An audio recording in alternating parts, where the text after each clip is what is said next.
জাগ্রত মা কালীর অজানা কাহিনী। নমস্কার বন্ধুরা, স্বাগত আমাদের চ্যানেলে।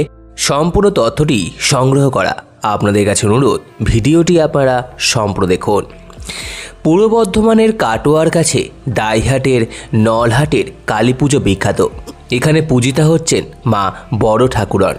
জনশ্রুতি অনুসারে প্রায় 700 বছর ধরে মায়ের এখানে সুবিশাল মাতৃ প্রতিমা শ্বেতবর্ণ শবশিবের ওপর দক্ষিণ চরণ প্রসারিত করে মুন্ডমালিনী মা এলোকেশী চতুর্ভুজা রূপে বিরাজিত।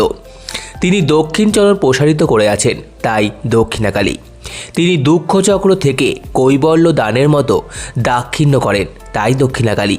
তার ভয়ে দক্ষিণ দিকের অধিপতি যম ভীত হয়ে থাকেন, তাই তিনি দক্ষিণাকালী। সুবিশাল মূর্তি উপাসনার একটি প্রাচীন ঐতিহ্য আমাদের দেশে তথাকথিত যক্ষ উপাসনা নামে পরিচিত ছিল। মধ্যযুগে বৈষ্ণব লেখকের দুঃখিত পর্যবেক্ষণ নবদ্বীপের লোকে মদ মাংস দিয়ে বাসুলি প্রভৃতি দেবীর উপাসনা করে। নবদ্বীপে লোকে যক্ষ পূজা করে। বাঙালির সুবিশাল প্রতিমায় মাতৃপুজোর ঐতিহ্যকে বৈষ্ণব কবি যক্ষ উপাসনা বলেছেন, তাতে সন্দেহ নেই। যক্ষ উপাসনার আরেকটি বৈশিষ্ট্য হল বৃক্ষের সাথে সংশ্লিষ্ট। আমাদের মাতৃকার থান প্রায়শই প্রাচীন কোনো গাছের সঙ্গে সংযুক্ত থাকে। এছাড়া কালী পুজো তথা দীপাবলির রাত্রিকে বাৎসয়ায়ন যক্ষরাত্রি ও শুকরাত্রি বলেছে। সম্ভবত বিশাল মাতৃমূর্তির সামনে প্রদীপ জ্বালিয়ে আনন্দমত্ত হওয়ার প্রাচীন স্মৃতি থেকেই এই নাম। নলহাটির মা বড় ঠাকুরনকেও আমরা সেই প্রাচীন পরম্পরায় আবহমান ধারার প্রেক্ষাপটে দর্শন করি। মায়ের এখানে কোনো ঘর স্থাপিত হয় না, সরাসরি প্রতিমাতেই তিনি পূজিত। বলিদান হয় এবং মহিষ বলি দিয়ে মায়ের বিসর্জনের শোভাযাত্রা আরম্ভ হয়। সেই সিন্ধু সভ্যতার সময় থেকে মহিষ ও ছাগল বলি দিয়ে মাতৃসাধনা আমাদের উপমহাদেশে প্রচলিত।